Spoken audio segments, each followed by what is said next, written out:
नमस्कार।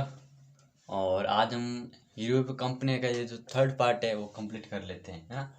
पहले पार्ट शुरुआत में पार्ट करते बात की पुर्तगाली के बारे में, किस प्रकार पुर्तगाली है वो यूरोप से भारत के अंदर आए थे। उसके बाद में बात की डच और अंग्रेजों के बारे में। और आज बात करेंगे डेनिस और फ्रांसीसी के बारे में। दो बचे हुए उसके बारे में बात करेंगे। फिर एक और थोड़ा सा पार्ट ले लेंगे कि फ्रांसीसी तो वो भारत के अंदर थे, वो किस प्रकार भारत से वापस अपने स्थान पर गए थे, है ना।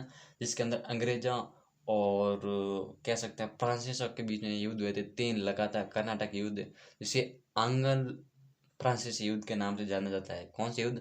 आंग्ल फ्रांसीसी युद्ध के नाम से जाना जाता है। ये भी very very most and important question होता है ना, हमारे जो कॉम्पिटिशन एग्जाम के लिए।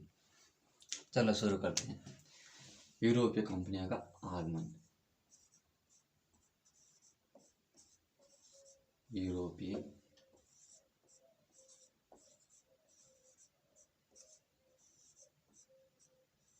कंपनियों का आगमन।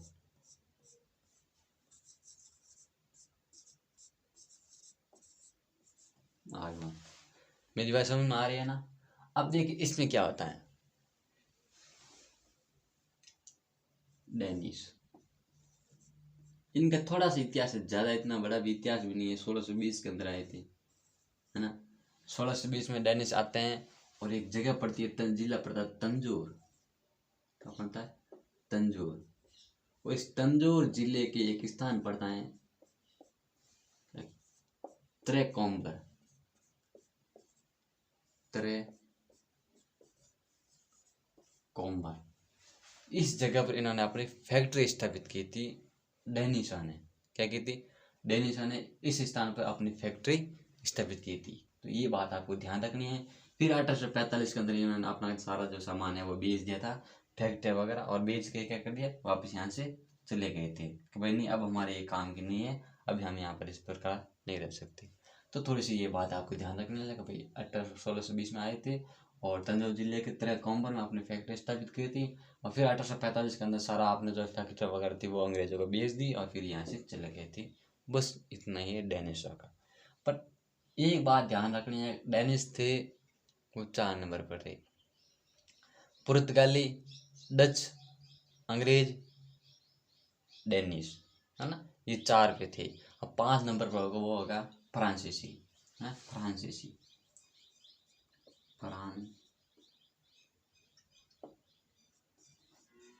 फ्रांसीसी का आगमन।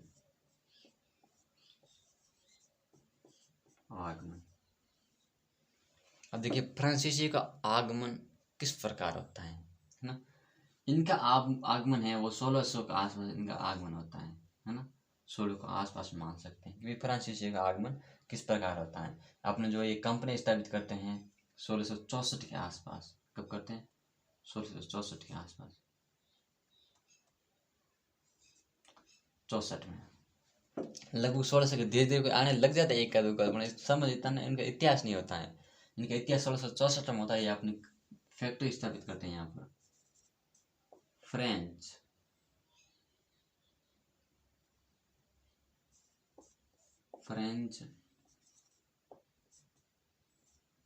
East India, French east India, है ना।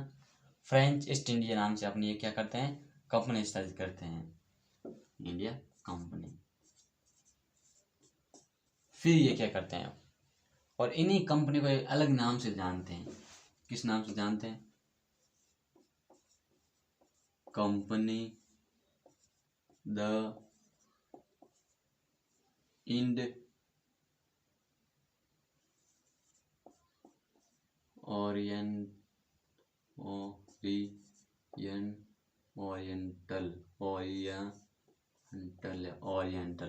है ना, ओरिएंटल। इसी कंपनी को ओरिएंटल के नाम से जानते हैं। किस नाम से जानते हैं? ओरिएंटल। और इस कंपनी को एक और नाम से जानते हैं। 3 नाम है भाई इस कंपनी का। Company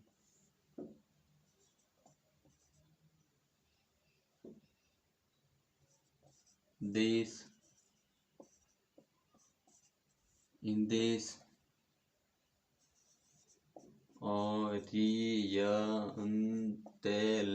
Orientalis. ये 3 नाम है, इन 3 नामों का आपको ध्यान रखना है। फ्रांसीसी की एक कंपनी थी जो पहले फ्रांस ईस्ट इंडिया कंपनी के नाम से जानते हैं, और इसके जो अन्य नाम है, 2 है अन्य नाम, कंपनी द इंड ओरिएंटल, ठीक है ना। फिर दूसरा नाम है कंपनी देश इंदेश ओरिएंटलेंस। याद तो करना पड़ेगा, ऐसा काम तो चलेगा नहीं बिना याद करें, क्योंकि कंपनी के जब संबंधित नाम क्वेश्चन पूछेंगे तो यही पूछेंगे कब स्थापित की थी 1664 के अंदर, और ये कंपनी एक थी, इनका नाम अलग थे, अन्य नाम से जाना जाता था। या फिर कैसे पूछेंगे, क्वेश्चन ऐसे पूछ देंगे, ऑप्शन में 4 देंगे, 4 ऑप्शन के अंदर ऐसे पूछेंगे कि फ्रांसीसी द्वारा कौन सी कंपनी स्थापित नहीं की गई थी। सुनना मेरी ध्यान बात, याद कहाँ से, कौन सी कंपनी थी जो फ्रांसीसी द्वारा स्थापित नहीं की गई थी। कंपनी देश इंडीज ओरिएंटलेंस, कंपनी द इंड ओरिएंटलेंस, और फ्रेंच ईस्ट इंडिया कंपनी, और एक अन्य और दे देंगे, है ना, जिसका नाम आप मतलब कि एस्ला ईस्ट इंडीज कंपनी लिख सकते हैं, या फिर ब्रिटिश ईस्ट इंडिया कंपनी। फिर ब्रिटिश तो वो आपको याद हो जाएगा धीरे धीरे, बाकी एस्ला जो पुर्तगाली की कंपनी थी ना, वो आपको याद नहीं रहेगा, क्योंकि वो अलग थोड़ा सा नाम है, उसकी कंपनी के संबंधित नाम नहीं आता है एस्ला ना। तो देखिए एस्लो द इंडिया कंपनी, तो उसमें क्या होता है, वो एक दे देंगे। अब 4 ऑप्शन हो जाएगा, तो आपको लगेगा कि आप फ्रेंच ईस्ट इंडिया कंपनी, मतलब फ्रेंच का मतलब होता है फ्रांस, सीधा सीधा हमें पता चल जाता है कि ये तो फ्रांस है। और इसके बाद में ये कंपनी देश इंदेश ओरिएंटलेंस, ये भी हमें नाम नहीं पता चलता है, क्योंकि इसके अंदर कोई भी उसका नाम नहीं है फ्रांस का। तो कंपनी द ओरिएंटलेंस, इसमें से एक आप टक लगा देंगे। तो ऐसे ही ऑप्शन के अंदर क्वेश्चन निकलते हैं, तो वो थोड़ा सा आपको ध्यान रखना होता है। फिर क्या है, फिर अपनी फैक्ट्री स्थापित करते हैं, वो भी देख लेते हैं, है ना। देखो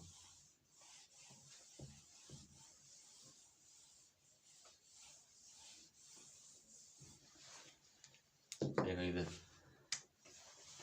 1668 के अंदर के समय फ्रैंक कैरो के द्वारा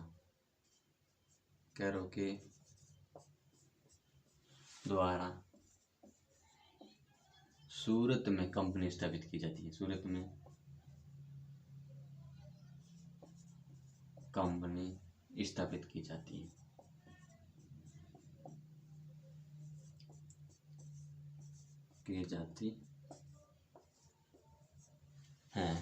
ठीक है ना। अब दूसरी बात देखिए, 1669 के अंदर के समय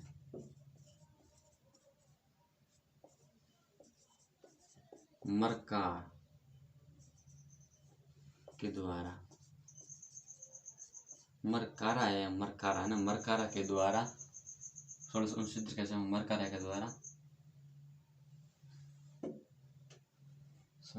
के द्वारा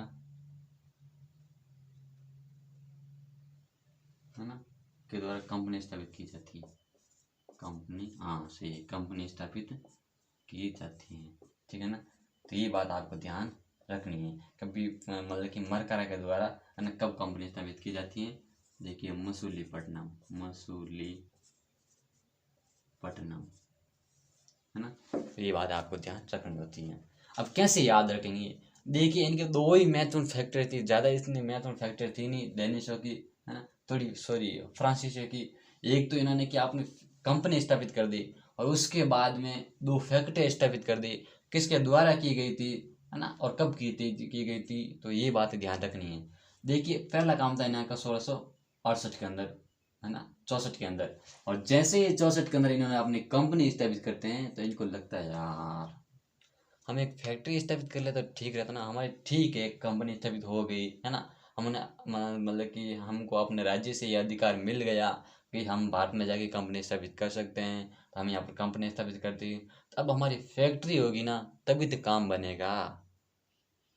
वही एक बात सोचिए, जब हमारी फैक्ट्री नहीं होगी तो फिर काम कहाँ से निकलेगा, काम कहाँ से बनेगा। तो इनको लगा यार अब फैक्ट्री कहाँ स्थापित करें, सूरत के अंदर स्थापित करते हैं, क्यों? क्योंकि वो ये एरिया भी अच्छा है ना, क्योंकि वो बंदरगाह भी है, हर सामान हमें सुविधा से मिल जाता है। तो ये क्या करते हैं, सूरत के अंदर कंपनी का मतलब कि फैक्ट्री स्थापित कर देते हैं। ठीक है, फैक्ट्री है यहाँ पर, कंपनी नहीं है, दोनों जगह फैक्ट्री। सूरत में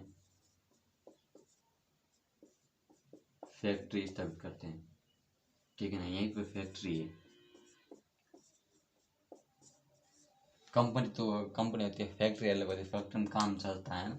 कंपनी एक महत्वपूर्ण होती है, बड़ी लेवल पर होती है, ठीक है। तो ये इनकी थी फैक्ट्री थी, यहाँ पर स्थापित कर दी। और जब ये फैक्ट्री स्थापित करने लगे तो इनका जो है ना अंग्रेजों के साथ में टक्कर शुरू हो गई थी। क्यों हुई थी टक्कर? इसके दो रीजन थे। एक तो भारत के अंदर व्यापार के संबंधित टक्कर था, और दूसरा यूरोप के अंदर अपने ही देशों के अंदर फ्रांस और जो मतलब कि अंग्रेज थे वो आपस में लड़ रहे थे, है ना। उनकी द्वंद्वती वो कह सकते हैं, जो प्रतिद्वंद्वती है ना आपस में इतनी बिगड़ रही थी जिसकी कोई हद नहीं है। और इसी कारण आगे युद्ध होते हैं, उसके बारे में हम चर्चा करेंगे। ये तो इनकी नींव थी युद्ध की, क्योंकि भारत को लेकर भी इनके युद्ध थे कि मतलब कि अंग्रेज बोले थे नहीं भारत पर तो हम राज करेंगे, और मतलब कि ये बोले थे कौन, फ्रांसीसी का नहीं, इंडिया पर तो हम राज करेंगे। अरे मूर्खो, थोड़ा सा सुधर जाओ। ये जमीन, ये जायदाद, ये जगह, ये भारतीय के, फिर आप क्यों लड़ रहे हो?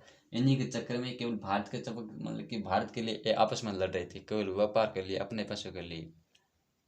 फिर हम इनको अच्छा मानते, किस कारण अच्छा मानेंगे अंग्रेजों को कि भाई हाँ अंग्रेज अच्छे थे? कुछ ना कुछ सबूत होगा।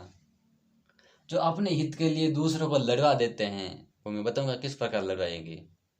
वो फिर उनको हम कहते हैं वास्तव में वो अच्छे थे, कैसे थे, है ना, अपने स्वार्थ के लिए, अपने हित के लिए। तो ऐसे नालायक हो तो यहाँ से रुकना भी नहीं थी। और इसी प्रकार औरंगजेब इतना इतना इतना नकटा था, है ना, फिर भी वो एक व्यक्ति था सर चाइल्ड जॉन, है ना। सर चाइल्ड जॉन को उसने भगाया था ठोक ठोक के, है ना।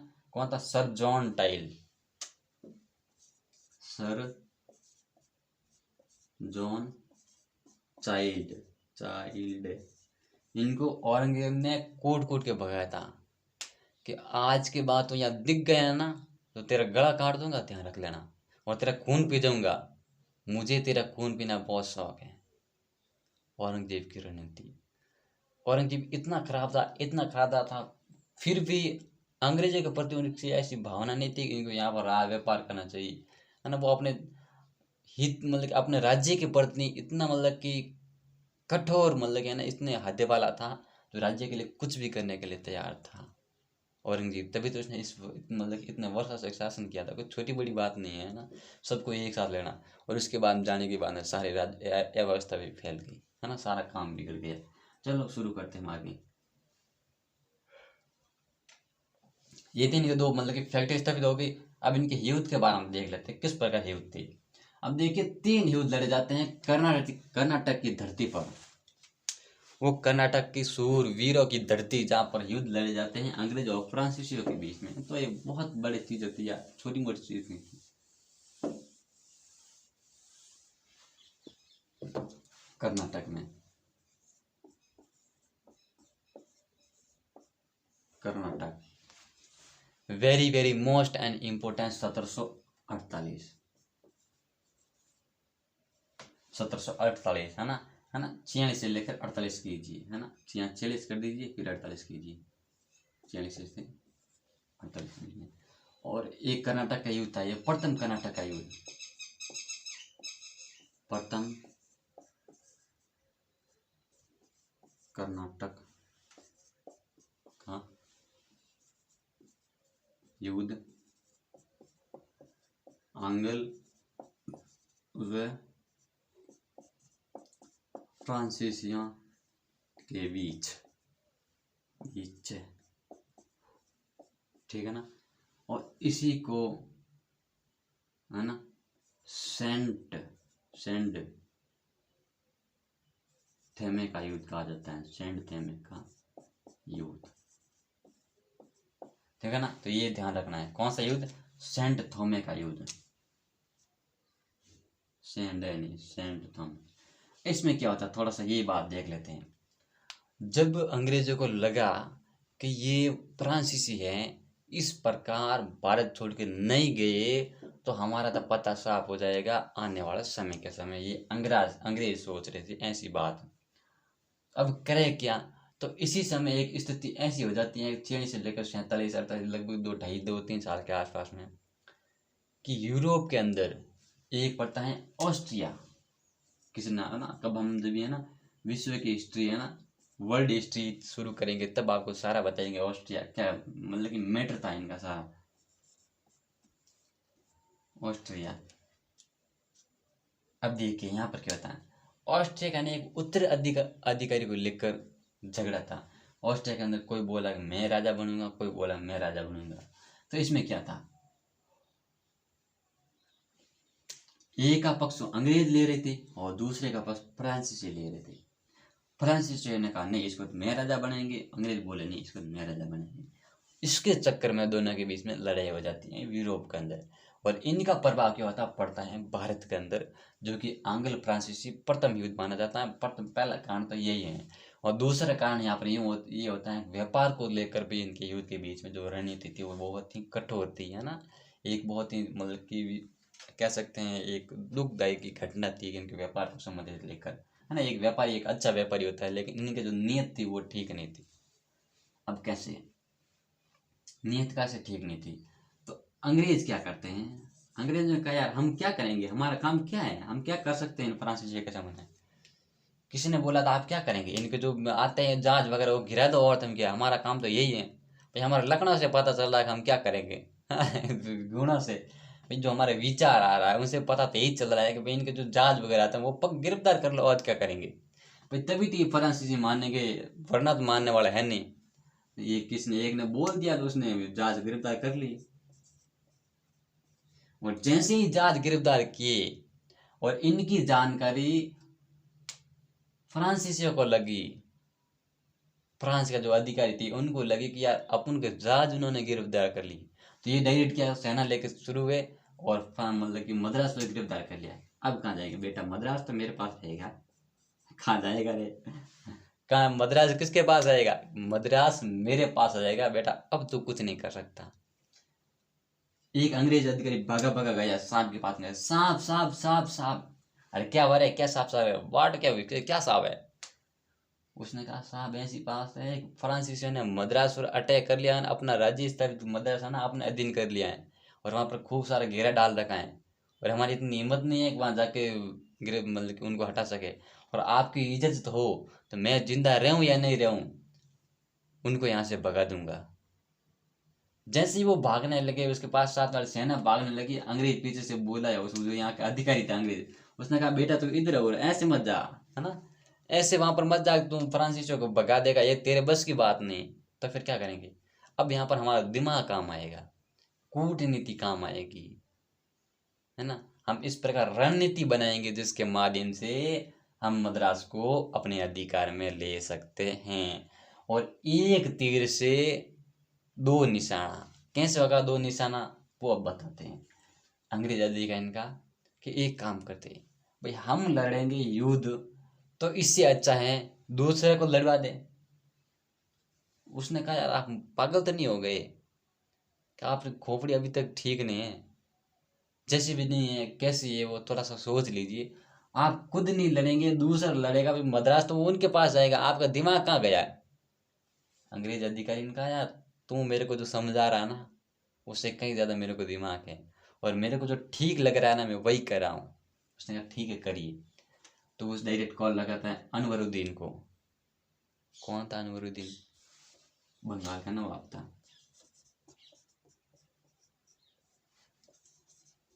अनवरुद्दीन, है ना, इनको बोलता है अनवरुद्दीन को कि अनवरुद्दीन तू एक काम कर, क्या कर, अनवरुद्दीन तू एक काम कर, है ना, क्या काम करेगा, कि भाई जैसे ही अब एक सोच मद्रास पर अटैक कर लेना, मद्रास पर फ्रांसीसी द्वारा अधिकार करना, आप तो मर गए हैं। अनवरुद्दीन को बोल रहे हैं आप तो मर गए, आपको जिंदा रहना का भी अधिकार नहीं है। कैसे, कि आपको जो पास में पड़ता है मद्रास, है ना, वहाँ पर अधिकार कर लिया है किसने, फ्रांसीसियों ने, तो फिर आप क्या करेंगे, इस प्रकार के सारे राज्य अधिकार कर लेंगे, है ना। थोड़ी बहुत तो कॉमन सेंस होना चाहिए आपके अंदर, भाई आप जो क्षेत्र है वो अधिकार में ना ले, है ना, ये हटा देना, केवल अनवरुद्दीन रखना, है ना, अनवरुद्दीन को बोला था। फिर अनवरुद्दीन क्या करता है, उसने कहा यार बात तो आपकी ठीक लग रही है ना, हमारे भारत देश के अंदर, है ना, इस प्रकार घेरे डाल रहे हैं, वो अधिकार करे, तो ये तो ठीक नहीं है, हम क्या करें। अंग्रेज ने कहा एक ढकनी लीजिए और नाक डुबा लीजिए और मर जाइए, और क्या करेंगे, भाई सेना लेकर जाइए और उससे युद्ध कीजिए, और क्या करेंगे। भाई मेरी तो राय थी, मैंने राय दे दी, अब आपकी इच्छा है युद्ध करो तो, वरना वरना मद्रास तो आपके हाथ से जा रहा है, मैं क्या करूं। भाई मैं तो कुछ नहीं कर सकता, मैं तो एक अंग्रेज अधिकारी होने के नाते, एक व्यापारी होने के नाते, एक ईस्ट इंडिया कंपनी का अधिकारी मतलब अध्यक्ष होने के नाते, है ना, गवर्नर होने के नाते आपको बस बोल रहा हूँ। थोड़ा बहुत कोई सामान चाहिए तो लेके चले जाओ मेरे मतलब की कंपनी से, और तक फिर क्या करेंगे, खाने का सामान चाहिए लेके चले जाओ, और कुछ तो शस्त्र वगैरह चाहिए थोड़ा बहुत ले जाओ, और तो मैं क्या कर सकता, यही कर सकता हूँ। अनिरुद्ध ने कहा ठीक है, थोड़ी बहुत कुछ दे भी रहा है, और अपने जो देश की बात होती है, युद्ध तो कर ही लेते हैं। और ये क्या करता है अनवरुद्दीन, फ्रांसीसियों के विरोध में युद्ध शुरू कर देता है, और ये था प्रथम कर्नाटक युद्ध। अब इसी फ्रांसीसी और अंग्रेजों के युद्ध क्यों मानते हैं, क्योंकि अंग्रेजों के कहने पर ये युद्ध हुआ था, और युद्ध होने का कारण ही अंग्रेज ही थे, तो इसलिए अंग्रेजों और फ्रांसीसियों के मध्य युद्ध माना जाता है। और अनवरुद्दीन इनसे क्या हो जाता, पराजित हो जाता, फ्रांसीसियों थे। तो इससे दो बात साबित होती हैं। पहली बात, भारत की जो सेना थी, है ना, अनवरुद्दीन की जो सेना थी, वो खोखलेपन को दिखने लग गई। फिर दूसरी बात, अंग्रेजों को ये साबित हो गया था, अब इन जो ये नव अनवरुद्दीन है इनको भी हम कमज़ोर कर सकते हैं, और फ्रांसीसियों को भी हटा सकते हैं, क्योंकि इनकी भी सेना कमज़ोर हो गई है। तो दो फायदे हो गए ना, एक नेशन से दो तीर लग गया। आगे चलते हैं कैसे लगते हैं, और सब ये सारा काम शांत होता है, और धीरे धीरे एक संधि हो जाती है, सापेल के संधि। कौन सी संधि हो जाती है, सापेल के संधि, है ना, आक्सला सापेल, आक्सला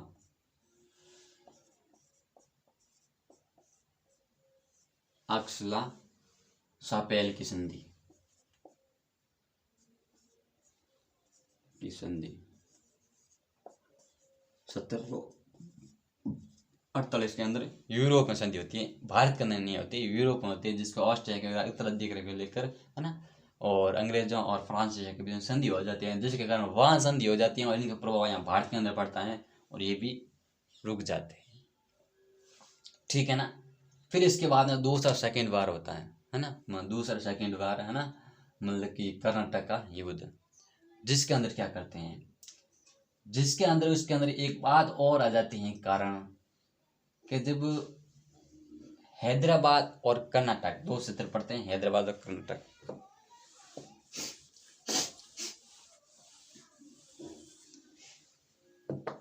देखिए हैदराबाद और कर्नाटक, कर्नाटक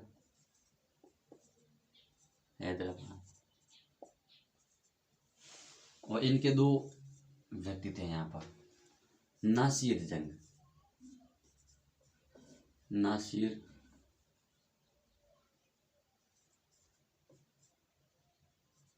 नासिर जंग, और दूसरा था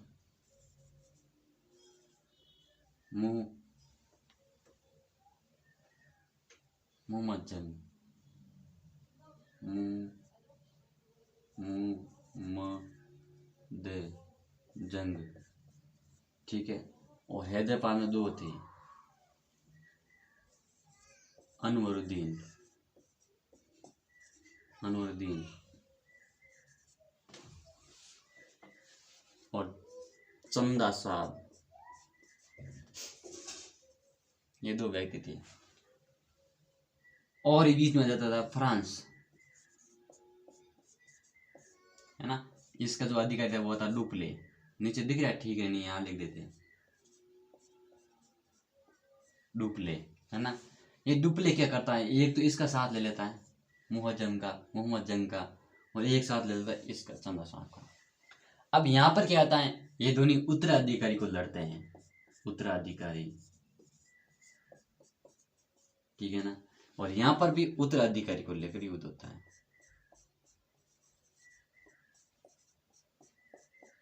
और ये डुप्ले क्यों लेता है सब सपोर्ट? कारण, क्योंकि आपको सबको पता है अनवरदीन इसका कारण था पहले तो, हैदराबाद का ना। पहला कारण तो ये था डुप्ले का कि भाई अनवरुद्दीन का। फिर दूसरा कारण चंदा साहब को मतलब कि सपोर्ट में लेना और अनवरुद्दीन को मरा देना, ये काम इसका था, है ना, डुप्ले का। डुप्ले ने एक चंदा साहब का सपोर्ट किया था, मैं क्या भाई हैदराबाद के अंदर तू राजा बनेगा, और मुअज्जम को भी कहा कि कर्नाटक का तू राजा बनेगा, ठीक है ना। और ये दोनों के बीच में जब युद्ध होता है वो कर्नाटक के युद्ध के अंदर युद्ध माना जाता है, जिसमें क्या होता है दोनों के बीच युद्ध होता है, ये चंदा साहब का ये सपोर्ट करते हैं और ये क्या करते हैं युद्ध के अंदर अनवरुद्दीन को पराजित कर देते हैं और मार देते हैं। ये जो है काम फिलास। और फिर चंदा साहब क्या करते हैं हैदराबाद का राजा बन जाते हैं, और यहाँ पर ईसन नासिर जंग को पराजित करते हैं और मुअज्जम राजा बन जाता है कर्नाटक का।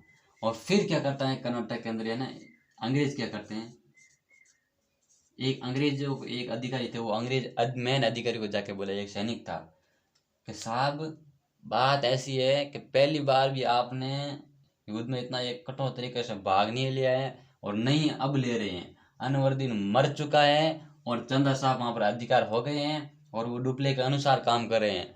आपको तो बढ़िया कोई है ना ट्यूबवेल वगैरह देख गिर जाना चाहिए, मर जाना चाहिए, ऐसे तुमको जिंदा ही नहीं रहना चाहिए। अब क्या करोगे जिंदा रह के? भाई जो इस प्रकार की जो घटनाएं हो रही है हमारे सामने, है ना, हमारे जो क्षेत्र इस प्रकार डूबे जा रहे हैं, आप करेंगे क्या? अंग्रेज ने कहा यार उस अधिकारी क्या, रुक जा भाई रुक जा, 2 मिनट शांत तो हो। हम जो कुछ नियम निकाल रहे हैं, हम जो रणनीति बना रहे हैं, हम जो कूटनीति बना रहे हैं, उसकी तो चाल तो देख, फिर तेरे को पता चलेगा। उसने कहा ठीक है, अभी तक देख रहे हैं चाल तुम्हारी देख रहा हूँ मैं, दूसरों की चाल नहीं देख रहा हूँ, ठीक है ना। मैं नहीं देख रहा हूँ, वो देख रहे थे, उसकी बात कर रहे हैं, उसके अंदर मैं बस की बात कर रहा हूँ, ठीक है ना। समझ सकते हैं। अब देखिए अनवरुद्दीन मर गया और ये क्या करता है, एक विधि अपनाता है ना, ये क्या करता है एक विधि अपनाता है, अर्काट प्रकरण की विधि। कौन सी? अर्काट प्रकरण की विधि। अर्कार, है ना, अर्काट, है ना, अर्काट प्रकरण, प्रकरण, अर्काट प्रकरण की विधि। इसके माध्यम से चंदा साहब को इनके चंगुल से बाहर निकालता है, फिर उनको मार देता है और वो क्या करता है यहाँ पर अपना अधिकार करना शुरू कर देता है, ठीक है ना। फिर आगे प्रक्रिया शुरू होती है और जब ये बात डुप्ले को भी पता चलती है और डुप्ले का जो आगे अधिकारी था फ्रांस को जो मेन राजा वगैरह हेड थे, उसने कहा बेटा डुप्ले तूने जो रणनीति अपनाई थी ना वो फेल हो गई है, अब तू वापस आ जा। डुप्ले को वापस बुला देते हैं और फिर दूसरे व्यक्ति नियुक्त करते हैं काउंट डी लाली। किसको? काउंट, काउंट डी लाली, डी लाली, काउंट डी लाली को बोलते हैं भाई तू काम करे, तू लाली भी ठीक है और अच्छा है, तू एक काम कर, वहां पर क्या करेगा, वहां पर काउंट डी लाली तू वहां पर शासन स्थापित करना शुरू कर देना। उसने कहा ठीक है। अब ये क्या करेगा, काउंट डी लाली आएगा और तीसरा युद्ध करने करेगा, कर्नाटक का तीसरा युद्ध, है ना। सेकेंड युद्ध आपके देख लीजिए 48-49 के बीच में सेकेंड वर्ल्ड वॉर, मतलब सॉरी कहाँ वर्ल्ड वॉर आ गए, कर्नाटक युद्ध था सेकेंड, है ना। मान सकते हैं भाई 1800 मतलब कि 49 से 54 के बीच में, कब मानेंगे 1700 800 1800 नहीं है ना, 1748 से 54 के बीच में युद्ध था। फिर आ जाता है 56 से, है ना, 1756 से है ना 60 के बीच में, कब 56 से 60 के बीच में सेकेंड वर्ल्ड वॉर, चाहे 58 ले लीजिए ना, 58 ठीक रहेगा ना, शुरू 58 से होता है, 58 से 60 के बीच में। अब इसमें क्या होता है, काउंट डी लाली था ना, उसने मद्रास पर अधिकार कर लिया। कहाँ पर? मद्रास पर, मद्रास पर घेरा डाला कि मद्रास हमारे अधीन में रहेगा, क्योंकि वो नया नया आया था तो उसकी इतनी रणनीति पता नहीं थी, अंग्रेजों की कूटनीति चोरी का जो माल था इतना पता नहीं था, और वो मद्रास पर अधिकार कर लेते हैं। और जब ये बात अंग्रेज को बड़ा और सैनिक को पता चलती है कि नहीं नहीं मद्रास पर वहाँ पर अधिकार कर लिया है, तो वो जाके बोलते हैं अब तो कुछ करेंगे। उसने कहा हाँ अब हम ऐसा काम करेंगे जो सारा फ्रांस पूरा क्लियर हो जाएगा। और उसी ने ही ऐसा एक काम किया था, है ना। एक है ना एक और एक युद्ध होता है नया, वांडीवास का युद्ध, धीरे धीरे वांडीवास का युद्ध, वांडीवास का युद्ध, है ना। वांडीवास का युद्ध 22 जनवरी, कब होता है? 22 जनवरी